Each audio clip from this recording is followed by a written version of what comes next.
Hello everybody. In this video clip I want to show you how we can calculate properties of a bacterial cell culture using Excel and a very clever function called solver. So let's say we measure the cell density of a bacterial culture depending on the growth time, and we get these data here. So these are actual data from the laboratory, and if we plot the data, what we find is a growth curve, a typical growth curve, which is sort of S-shaped. And here are the points for that. So you see what is commonly known as the lag phase, an exponential phase, and then a stationary phase. And the best way to describe mathematically such a curve is through the logistic growth curve equation, where we have the population at a given time. This depends on the starting population, P0, that's the concentration or the population at this point here at 0 time, times a factor m, and that is generally known as the carrying capacity. That's the maximum population that the system can reach. So that point here would be our m after a very long time. And we also have our growth rate constant k here, which should be quite familiar to you. So how can we actually determine this growth rate constant here, because that determines our doubling time of the culture. And if we want to compare different cultures under different conditions, what we usually use is this K, this growth rate constant. So how can we do that? Well, what we can do is I just copy the data so that I have a little bit more space here. I'll put them in here. Right. What we can do is we can try to come up with a model. And in this model, we try to use this equation, this logistic growth equation, and do a sort of a hypothetical culture where we try to figure out what these different parameters P at this time 0, carrying capacity, and the rate constant are. So here we just simply say we do a model, and then we compare how good the model is compared to our real life data, to the data from the cell density. So in order to do that, we need to estimate our three parameters that we have here in this equation. And we can say, okay, our P0 at the time 0, that would be pretty much like this number here. So that's our cell density at the time 0. And I lock this cell because I don't want this to be changed later on by just simply pressing the key F4 for Windows. And you see you have these dollar signs now, which means this cell is now locked. It will not be changed. Now our carrying capacity, that's the maximum population that this culture will reach. That is our last point here. So equals this one here, that's our 24-hour point. And again, I lock this cell by pressing F4. And now I just simply have our K here, our growth rate constant. Well, actually, I don't know what this is. Let's just simply say this is, let's say, 0.5. This is just an estimate, 0.5 per hour, that is a growth rate. And now let's use this data to calculate our model. So what I now do is I really just put in this part of the equation, the right-hand side of the equation, with these data here. So let's get started. So we have P0 So each equation starts with an equal sign. P0, that's this one here, and I want this locked. I don't want this changed in any way. So press F4 times the maximum capacity. So that's this one here. Again, I want this locked. F4 divided by P0 locked plus, now we have this term M minus P0, so this one here, locked minus P0, locked, bracket closed. And now we come to this exponent times exponent, and Excel makes a suggestion what we want. So exponent, that's this one here, minus our growth rate constant, locked again, times the corresponding time, in this case 0, and bracket closed. So we've got all the brackets. Let's hope that we get the right value. And we see our model for the time 0 predicts that we have 2.8 times 10 to the 7 cells present. And now I can do this calculation for all the others. So I just drag it down with this black cross.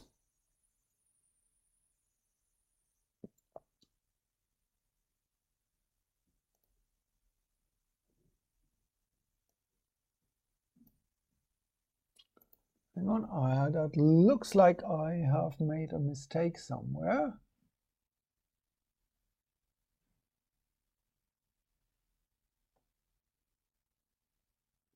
Yep, and I can see the mistake. I forgot to lock the cell here. Let's go back to this one.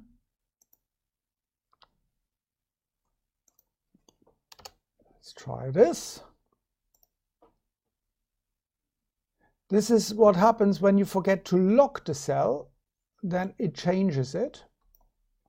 So this is now the cell population that our model predicts. These are the real numbers. This is the prediction from the model. And of course, we want the model to be as close as possible to the real numbers.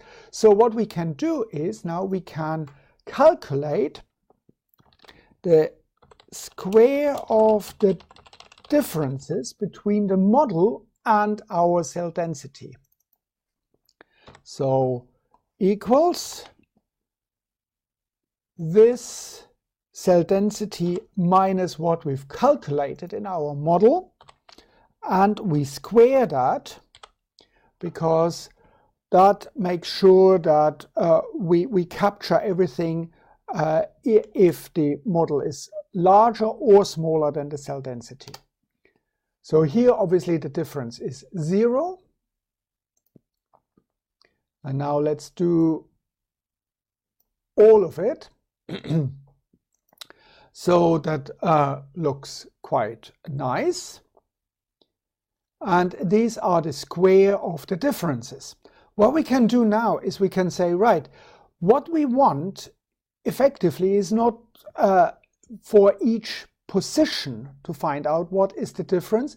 We want to have the least amount, the lowest sum. When we add them all up, we want to have the lowest sum together. So equals sum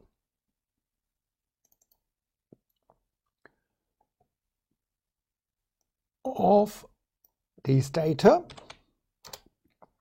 Now, what does this tell us? What does this number tell us? This number is the sum of all these things.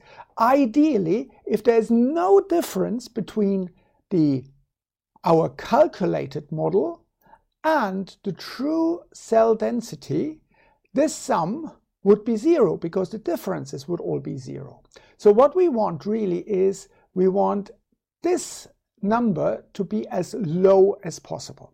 And what we are now going to do is an optimization where we actually ask Excel to optimize these three parameters, actually only one parameter, because these are more or less given anyway. But what we will ask Excel to find this K to modify this growth rate so that this number becomes the smallest possible. And you can do that in Excel. You need to have something special installed. So if you go to the Data tab, you need to have a program or an add-in installed which is called Solver.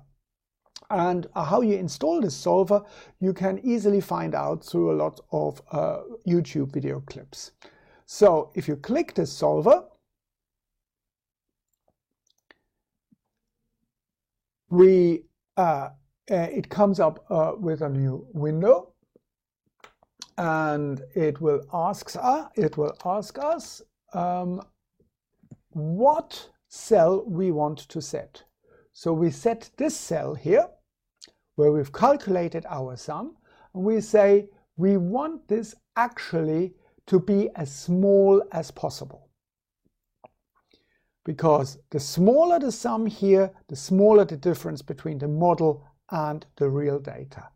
And what we want to do is we want to change this growth rate constant. And now we ask Excel to find a solution where actually, by modifying this cell here will be the smallest that it can be. So solve, and the program says, yes, we found a solution. Solver has converged to a solution, and we just simply accept that. Okay, so what do you see here? Now our rate constant has changed from 0.5 to 0.85 something. So that means this growth rate has been optimized so that the sum of these differences, this sum here, is the smallest. So that our model and the cell density are actually as close as possible when we use this equation. Now what we can do is we can just simply look at what would happen if we graph this. So I highlight these cells, I go to charts and use the scatter plot. So here is my new graph, and what we can see here, the blue dots here on this graph, that is actually our experimental population numbers, and the orange ones are our calculated observation, our calculated population numbers. We see we have here our starting point, we have here our maximum carrying capacity, and the data fit quite nicely. So what would happen if instead of 0.85 we have something along the line of, well, 0.5? We can play around with this model. So we would see that the data points differ dramatically. So here these points are very different from each other. So our model in this case would not be terribly good because it does not match the cell density that we observe. Now let's go back to our 0.85, 0.85 something.